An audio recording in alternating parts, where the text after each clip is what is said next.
All right, maybe we hit a potential wall here at 115. It's 9:36 a.m. I'm going to be looking at GTII for a potential bull flag setup, especially if it tries to make a move around this VWAP level.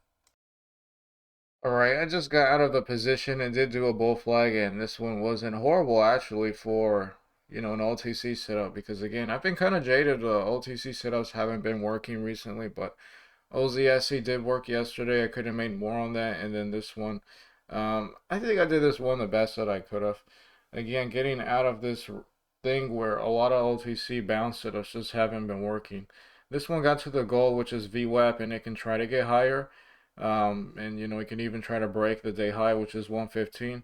I did trade this for that bull flag setup, also a dip under VWAP at 942. I was long 300 shares at 102.75, so basically 103 and 942, which was right here under the trend line, the downtrending trend line here, right when it was looking like it was going to reverse.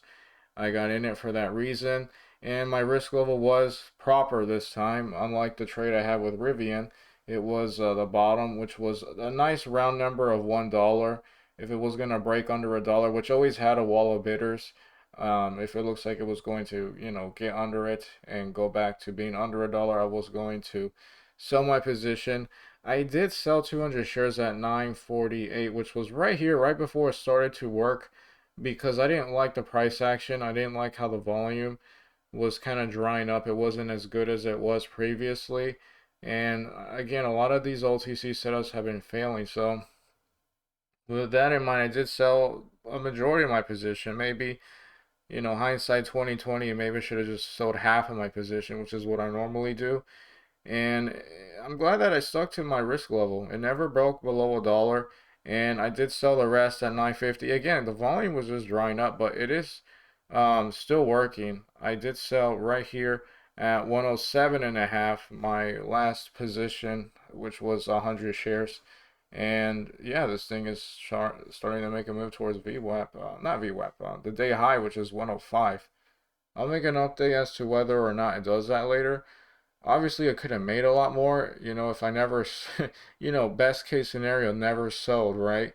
And then I would have sold at 107, and then I would have made like 12 bucks, not even considering a sell into this higher range right here.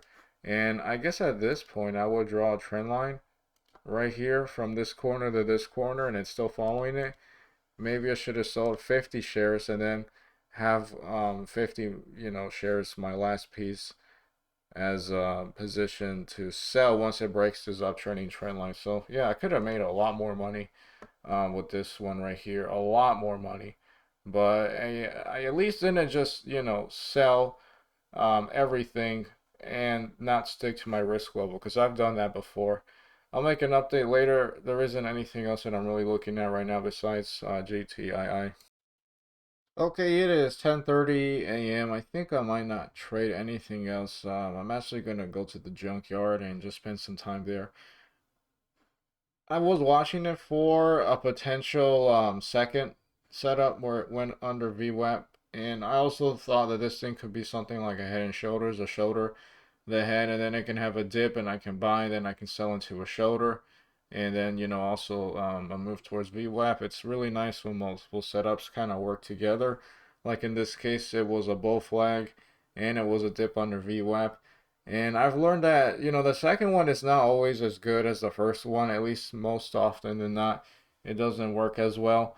And I've also, have dealt with this where it looks like maybe you're in a setup, right? And it looks like, oh, you're going to be right there and it's going to make a shoulder, the sell into for that head and shoulders dip buy setup before it makes the right shoulder. But then you find out that you're actually in the shoulder already. It's not going to be as nice as the other one, and it sells off, which is exactly what it did right here. I was interested in it for a brief moment at 106, but I didn't take it.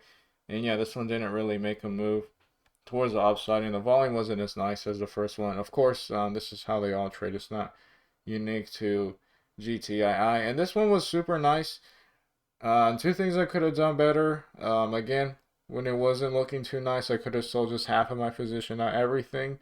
And then I could have sold some when it got to the goal of VWAP. And then I could have had a trend line And then that last piece I would have sold maybe into this 111 level once it broke the line, and maybe some slippage. That wouldn't have been too bad, and I could have made a lot more because it also seems like I needed to have had more shares to trade a proper $100 risk level. So best case scenario, I don't know. Let's take a look. Okay, I messed up my math, but I want to, just go over this and see what would have been a more realistic case if I traded better. And it would have been where I would have sold just half of my position when it wasn't looking too easy here. And then I could have sold a position here and then maybe had like a tiny amount left for this trend line break because not all of them really work that nicely. And in this case, I did get above the day high, which is super nice. So let's see what it would have been if I sold 150 shares, just half of my position instead of 200 shares at 103. And then I would have maybe sold, let's say 100 shares at 107 and a half. That makes sense. Because it would have been a larger position, because not all of them work out. I guess I could have just added that in, have to do it on the calculator. And then the last piece would have been 50 shares at 111. So let's add that.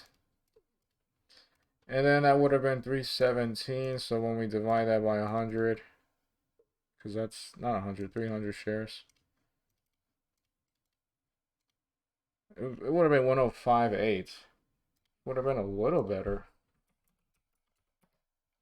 Right? And I would have made a lot more in terms of percent difference. And then if I had the right amount of shares, 600 shares, I guess. Or maybe 500. Would have been 15 bucks. So yeah, I could have easily have made much more than what I did. And ideally in the future I can be able to do this and maybe even have like a better risk level, because I thought worst case scenario I'll be out at sub penny 85. So if I'm in it right here, it looks like it's gonna break a dollar. I guess not sub penny 85, I meant 85 cents, and then it sells all the way down here. So that's kind of drastic. Maybe if I would have had it at 92, or maybe let's just round and say 90, and then that would have been, yeah, that still would have been, according to my $100 risk level, anywhere from 70 to 120. So yeah, that's pretty much it. Could have done a lot better with this setup right here, but at least I didn't, again, just cut the trade because I got scared right here or something dumb like that. It did stick to the risk level. I think that's pretty much it. I'll do a recap once the market is closed. Maybe something else happens, or maybe I trade something else that shows up before I go. That's pretty much it for right now. Okay, it is 9:28 p.m. and I'm here to call it off. Overall, I'm going to be up on the day $5, 25 cents, and that was that trade here with GTII that I could have done better. And ideally, I hope I can get better and then I can trade a higher risk level and be more profitable. I do need to work on this. My worst case scenario I thought was 85 cents, and I noticed that with OTCs, I kind of give it a worst case scenario where, like in this trade right here, it breaks under a dollar, then it starts to panic, panic, panic, and I just have like a really bad worst case scenario. Maybe I need to make something more real, like perhaps I could have made it like 90 cents, which wouldn't have mattered too much, but as I trade larger, maybe that could affect it more. And sometimes I just have like a ridiculous worst case scenario after the stock has already traded in the morning a bit, so that maybe I'm in the setup right at the market open and I'm afraid it's going to panic, which it could very well do. But once it starts to trade more, I can start to move my risk level higher, and that can help me be more profitable too. There wasn't really anything else that I was interested in. I think Rivian did like an interesting dip under this VWAP level right here, but this would have been very hard to trade, I think. Yeah, there wasn't something like where it was panicking and then it turned around like it kind of did yesterday and even the day before that. Yeah, it did like a double bottom right here. It didn't really do anything like that, and that's pretty much it. GTII did sell off, and I lost interest in it, and I went off to do other things. That's it for today. Good lessons with GTII. At least I didn't, just cut the trade when it didn't break my risk level, but there were a few things I could have done better there.